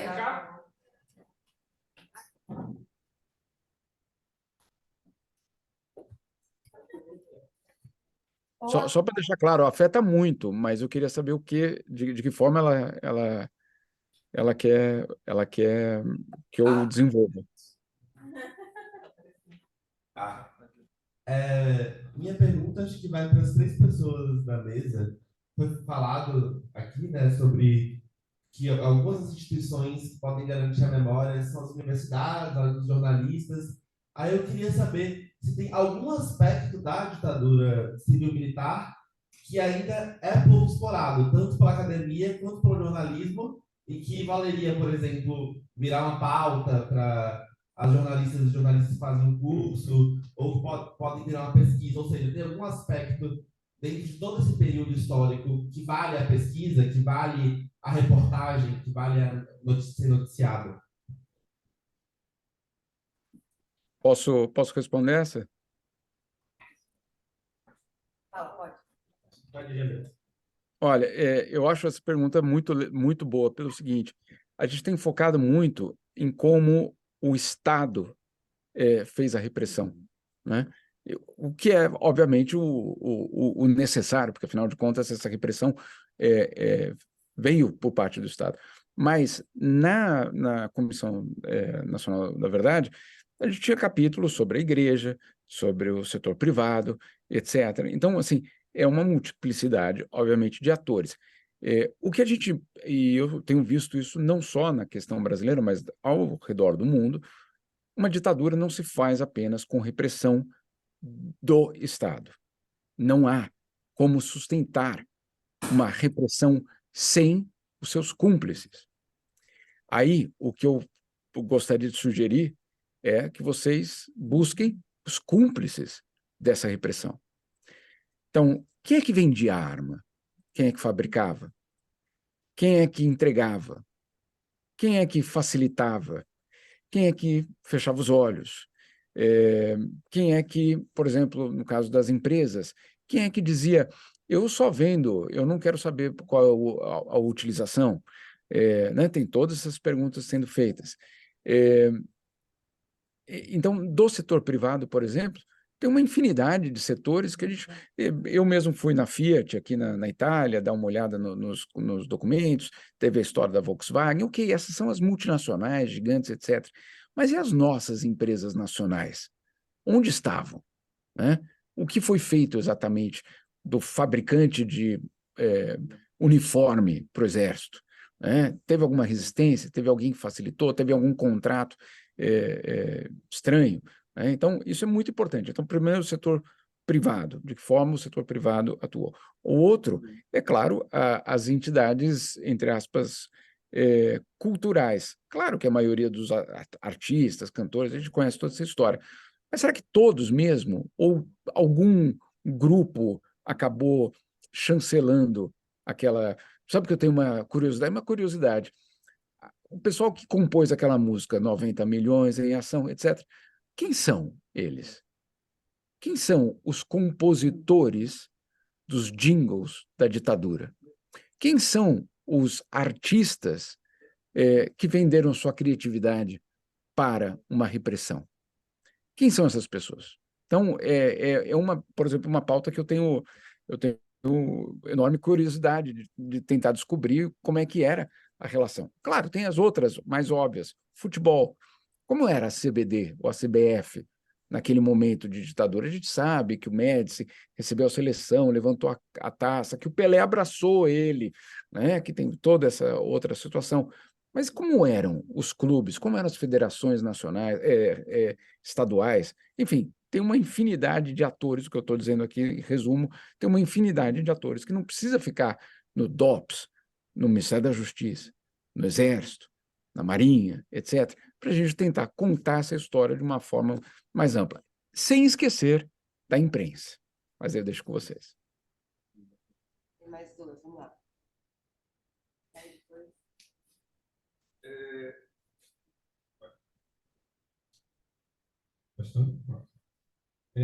Natália respondeu, disse isso sobre as narrativas, a questão sobre a multiplicidade de memórias e discursos e como impacta na produção jornalística. Uma segunda questão de Thaís Castro. Qual a importância de criação de espaços de memória como o Memorial de Resistência em São Paulo, como marcadores de disputa dessas narrativas na sociedade?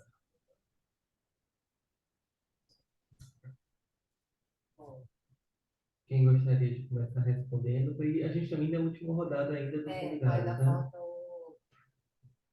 Talvez a gente Eu posso responder para aquela pergunta que eu estava em dúvida das narrativas. Narrativas sempre existiram, tá? Então não é novo. Mesmo a ideia de fake news, etc., o termo, por exemplo, era usado pelo Hitler, né? Então, assim, vamos ser aqui muito claros, isso aqui não é uma novidade. Ela ganha uma dimensão gigantesca com a internet, com etc., a gente sabe toda essa história, mas ela não é nova.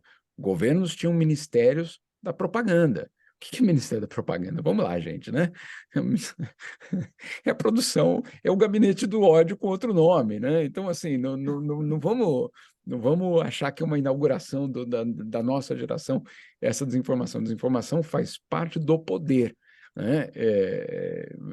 e aí eu vou ser super polêmico, eu sou religioso, tá? Então não tenho nenhum problema em falar disso, mas o que é a Bíblia, se não um instrumento de propaganda, né? Então, vamos absolutamente deixar muito claro que tudo isso faz parte de uma construção de poder, né? Agora, qual é a nossa dificuldade? Concordo com a pergunta, é a multiplicidade de narrativas. Qual é o nosso dever? Fatos. Esse é o nosso dever, ficar e investigar e buscar os fatos. Eu digo que o melhor antídoto contra a desinformação, etc., não é ficar dizendo isso é desinformação, é buscar os fatos e trazer os fatos. Eu estou tendo nas redes sociais um debate muito interessante, no fundo, que é o seguinte: muita gente me cobrando, você tem que dizer que em Gaza existe um genocídio. Então, mas eu não sou tribunal, né? Eu não sou tribunal.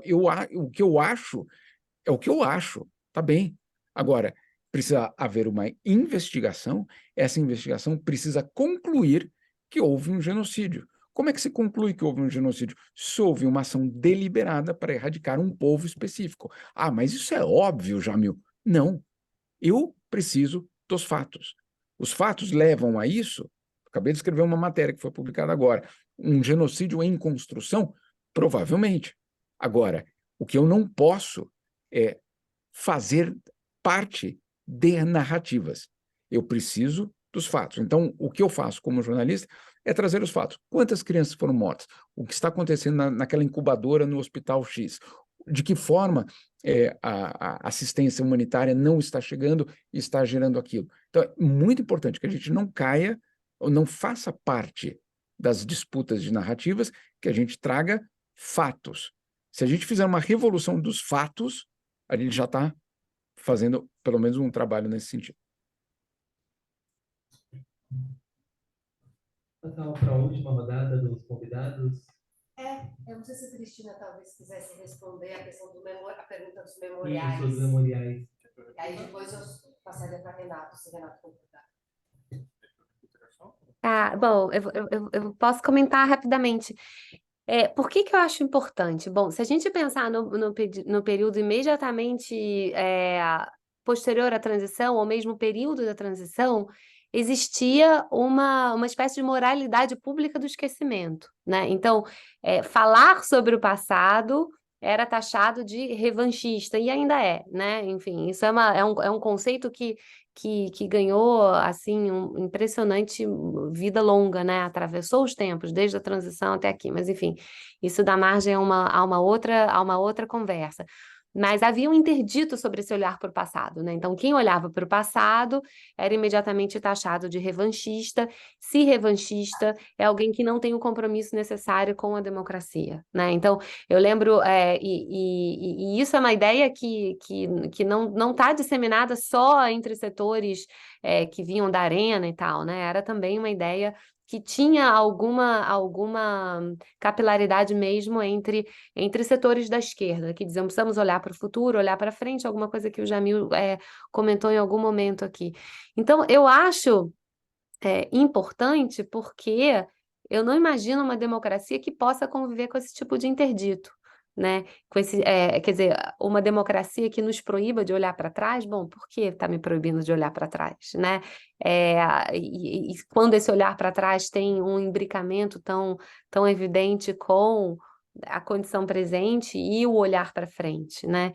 Então, acho importante por isso, porque é um marcador de um tempo em que lembrar o passado não é mais um interdito, e já foi, né? Já foi ao longo dos anos 80, ao longo dos anos 70, a partir dos anos 90, isso começa a ser tensionado, e nos anos 2000 a gente começa a construir um ambiente disso que eu estou chamando de explosão memorialista, né? Quando então você inverte o que seria uma espécie de moralidade pública dominante, e lembrar o passado passa a ser a coisa mais aceita do que esquecer ou não olhar para o passado, né? Então, acho importante porque eu acho que numa democracia tem que caber essa possibilidade de olhar para o passado, né? Que não significa um confinamento nesse tempo passado, né? O olhar para o passado, como a gente bem sabe, a figura pública do Bolsonaro, em grande medida, se construiu justamente em torno de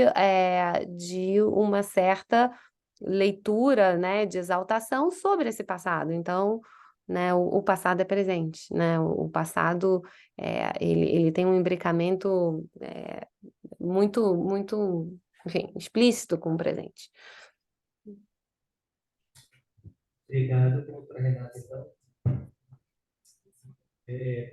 Queria começar essa minha última fala aqui, dialogando um pouco com a pergunta do Ernesto. Murilo, desculpa. Eu não sei, não saberia responder, né, o que a gente poderia fazer para furar a bolha, né? Mas acho que é uma tarefa fundamental, seja da universidade, seja do jornalismo, enfim, acho que é uma tarefa fundamental. Agora, eu queria chamar a atenção para um fenômeno, né, da comunicação no presente que me parece que talvez dificulte um pouco esse diálogo.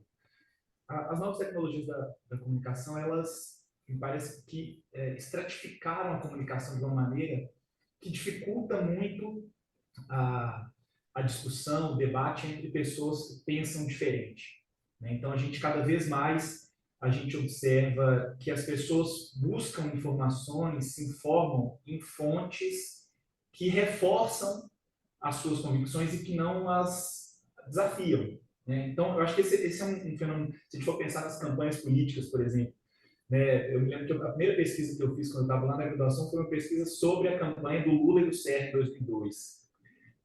Ali tinha uma perspectiva segundo a qual a campanha na televisão ela precisava dialogar com todas as pessoas, precisava dialogar com o público de um modo geral, né? Eu me lembro que a campanha do Lula, por exemplo, né, fizeram na época, Duda Mendonça fez uma pesquisa e descobriram que um dos públicos que mais tinha resistência ao Lula era o público feminino. Então, eles fizeram campanhas específicas voltadas para o público feminino. Acho que foi a última campanha, inclusive, no segundo turno, que foi muito interessante, né? Apareciam lá mulheres grávidas, assim, no Campo Verde, tocando bolero de Ravel, e aí apareceu o Chico Buarque, né? Aqueles olhos azuis no fundo, falando: se você não muda, o Brasil também não muda. Enfim, hoje em dia, a gente não tem ideia, nós, digamos, o nosso grupo, a gente não tem ideia do tipo de comunicação que está sendo feita com pessoas que pensam diferente de nós. Então, digamos, pessoas que valorizam a religião, por exemplo, estão recebendo lá notícias de que o PT vai fechar a igreja, né? Pessoas que se preocupam com o problema da economia vão receber notícias dizendo que o PT vai transformar o Brasil na Venezuela. Então, a comunicação é muito estratificada, né? Então, esse diálogo está realmente muito dificultado, né? E aí eu acho que a universidade tem que repensar o seu papel, o jornalismo tem que repensar um pouco o seu papel e as suas práticas para considerar, né, para levar em consideração essa nova dinâmica. Em relação à pergunta da Argentina, eu sei que ela não foi endereçada a mim, mas eu queria meter o bedelho um pouco aqui, porque eu acho que a gente está com, talvez, um problema na interpretação do cenário argentino, que é o seguinte: a gente tende a comparar o Milei com líderes autoritários que apareceram recentemente, né? O Trump nos Estados Unidos, o Bolsonaro no Brasil, o Orbán na Hungria, e eu acho que o Milei ele é um fenômeno um pouco distinto desses fenômenos autoritários que a gente teve recentemente, né? O Milei não é o Bolsonaro, o Milei não é o Trump. A campanha dele ela é focada, sobretudo, num discurso que é de uma defesa radical do individualismo, né? E um discurso que vai se opor, por exemplo, à soberania nacional, né? À história da dolarização, enfim, que diferencia o Milei desses fenômenos que nós acompanhamos mais recentemente no Brasil, nos Estados Unidos e na Europa. Talvez o que ele tenha de comum com esses fenômenos seja algo que é muito comum naquilo que a gente, talvez de maneira um pouco inadequada, chamamos de populismo, que é uma oposição ao que dentro das narrativas, se chama de establishment. Então, o Bolsonaro tinha um viés anti-establishment, embora ele fosse deputado já há muitos anos, ele não era parte, digamos, da elite política brasileira, né? O Trump, a mesma coisa nos Estados Unidos, e eu acho que o Milei tem também um pouco essa figura, né? Quando Jamil falava sobre o deputado comunista que agora apoia o Vox, acho que isso não é um fenômeno apenas da elite política, é um fenômeno do próprio eleitorado. Se a gente olhar o eleitorado dos partidos comunistas europeus, eles hoje estão aderindo a esse populismo de extrema-direita, e eu acho que isso tem a ver com o fato de o populismo de extrema-direita ser, né, como eu mencionava aqui, assim como o comunismo era anteriormente, dele ter esse papel de se colocar contra o establishment, contra as elites, seja lá o significado que nós vamos dar a esse termo, né, establishment, elites, etc. Então, eu acho que o que tem em comum entre o Milei e o bolsonarismo, o trumpismo, mas o discurso ele é radicalmente diferente, né? Eu acho que talvez até pelo fato de, pelo menos na minha interpretação, a Argentina ter lidado de maneira mais adequada com a questão da memória, né, impeça, por exemplo, que o Milei vá reivindicar, né, a memória da ditadura argentina. Ele pode ter um discurso que é radicalmente individualista, contra a soberania econômica, mas ele não vai reivindicar, como o Bolsonaro fez no Brasil, o legado da ditadura, né? E se a gente, eu acho que a Cristina tem toda razão quando ela diz que a memória não leva necessariamente à verdade, mas se nós pensarmos, eu quero chamar a atenção para um fato que me parece interessante, um elemento que parece interessante. O Brasil, especificamente a América Latina, de um modo mais geral, tem um problema muito significativo, e as pesquisas mostram, o Latino Barômetro historicamente mostra isso, né, de confiança nas instituições. Mas, no caso brasileiro, tem duas instituições que, historicamente, desfrutavam de uma confiança significativa da população. Vocês têm ideia de quais instituições são essas? A Igreja Católica, né, e as Forças Armadas. Recentemente, eu acho, até pela participação das Forças Armadas no governo Bolsonaro, né, sobretudo durante a pandemia, né, o fato de ter tido militares que ocuparam cargos importantes no governo Bolsonaro durante a pandemia, fez com que a avaliação das Forças Armadas na população brasileira caísse, né? Então, eu não sei se a memória leva necessariamente à verdade, mas talvez o conhecimento sobre as informações, né, a difusão das informações, leve as pessoas a repensarem a avaliação que elas tinham, por exemplo, em relação a instituições como as Forças Armadas, né? Então, como eu dizia lá no início, a gente tem que repensar o nosso papel enquanto universidade, o jornalismo tem que repensar o seu papel, a sua função, né, as suas práticas. Também nesse sentido, né, como eu mencionava lá, né, de serem instituições importantes para a proteção da verdade factual, né, para que as pessoas possam fazer uma avaliação da situação, não por meio de mentiras deliberadas ou né, pelo falseamento deliberado da verdade, mas a partir de informações que possam ser minimamente fidedignas, né, que possam ser minimamente consideradas verdades factuais. Então, era um pouco isso que eu queria dizer. Acho que já vai ter que sair, se quiser dar uma palavra Isso, tanto o Jamil como a Cristina, né, vão precisar sair, a gente tem os últimos 10 minutos, queria agradecer e ver se tem algum comentário final. Pessoal, eu tenho que sair correndo, senão eu não chego na coletiva aqui, mas são 2 segundos. Eu acho que o que vocês colocaram é absolutamente fundamental nesse debate que trata, na verdade, não trata do passado. Agora, eu só queria usar essa última intervenção para contar uma historinha, na verdade, que os países comunistas, no caso a China mais especificamente, também está tentando redefinir o conceito de direitos humanos. Então, se a gente está falando aqui de que direitos humanos é uma coisa de comunista, os comunistas não estão gostando desse modelo, porque ele é, acima de tudo, liberal e não comunista. Tchau, Tchau. muito obrigada, viu? Tchau. E até o próximo evento, não é isso? Cris, quer falar as palavras finais? Oi, nossa, não tinha me preparado para isso.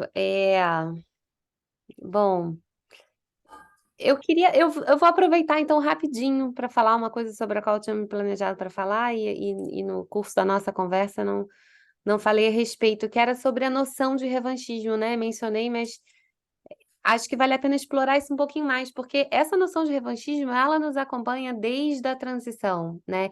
E é impressionante como ela reverberou na imprensa. Então, desde os anos 70, 80, quando a Inês Etienne faz uma denúncia, né, sobre a Casa da Morte em Petrópolis, ela consegue encontrar o lugar que foi o cativeiro dela, onde ela foi torturada, e ao que se sabe, foi a única sobrevivente, né, daquele braço clandestino do Exército. Quando ela faz a denúncia, vem a público e os jornais noticiam, os militares imediatamente fazem uma nota e chamam aquilo de revanchismo, né? Anos depois, a Beth Mendes, que é uma atriz conhecida da Globo, mas que era também uma deputada federal, ela vai numa missão oficial com o Sarney a Montevidéu, no Uruguai, e ela encontra com o Ustra, que tinha sido torturador dela. Então, ela vem a público e denuncia, né? Diz que ele não deveria estar ocupando um cargo na Embaixada do Uruguai, e então, imediatamente, uma nota do Exército também descreve essa denúncia como revanchista, né? E isso reverbera, isso não tem uma entrada só, digamos, entre os militares, articulada a partir dos militares, mas tem um grande acolhimento na imprensa, né? E isso atravessa os anos, né? Fala-se do passado imediatamente, quer dizer, tem esse exercício muito frequente de deslegitimar os opositores como ressentidos, né? Como revanchistas, como desinteressados na democracia. Isso é uma fala que se normaliza, né? Então, quando tem uma grande grita em torno do PNDH3, que é o Plano Nacional de Direitos Humanos, que lançou a Comissão Nacional da Verdade, né, como projeto, digamos assim, teve uma grande grita em torno disso, a imprensa toda, né, toda, né, enfim, estou aqui fazendo uma grande generalização, mas eu fiz o levantamento de imprensa sobre a época e é muito impressionante como a fala do revanchismo ainda ecoa, né, tantos anos depois. E o que é interessante é que essa fala do revanchismo, ela vem associada a uma espécie de ameaça tácita, né? A ameaça não provoquem os militares, né? Não provoquem os militares, né? E o termo provocação é um termo que veio muito associado ao uso do termo revanchismo, né? Nessas pesquisas em jornal que eu fiz ao longo das últimas décadas. E é curioso como não só a categoria revanchismo se normalizou, mas também como a ameaça tácita dos militares também foi normalizada, né? Não provoquem os militares. Bom, não provoquem por quê, né? Então, né, o fantasma de um retorno autoritário, ele estava posto com muita força lá, né, no momento da transição, né? Não se sabia bem se realmente ia se caminhar, né, para uma democracia com algum nível de estabilidade, mas mesmo quando essa democracia, digamos, com estabilidade está devidamente instalada, ainda nesse momento, né, o termo do revanchismo figura com muita força, e nessa fala que eu me referi no início, do Sérgio Etchengoen, o tema do revanchismo estava lá, né? Então, supostamente em reação ao movimento revanchista da presidente Dilma, né, o Exército rompe com o governo e então, né, retira o seu apoio, né, isso dito pelo próprio Etchengoen. Então, é curioso, né, não só a normalização da categoria revanchismo, mas também a normalização de um sentido de ameaça que sempre teve associado a ela, me parece. Bom, era um último tópico para ser explorado aqui, para encerrar essa conversa que eu adorei ter. Foi muito bom estar aqui com vocês. Obrigadíssima mais uma vez. Na verdade, queria só agradecer de novo, né, Mariana, pelo convite. Dizer que foi um prazer conversar com a Cristina e com o Jamil. E é isso. Estou à disposição para os próximos eventos. Gente, muito obrigado e encerrada a sessão. Muito obrigado a todos. Tá ótimo, gente. Obrigadíssima.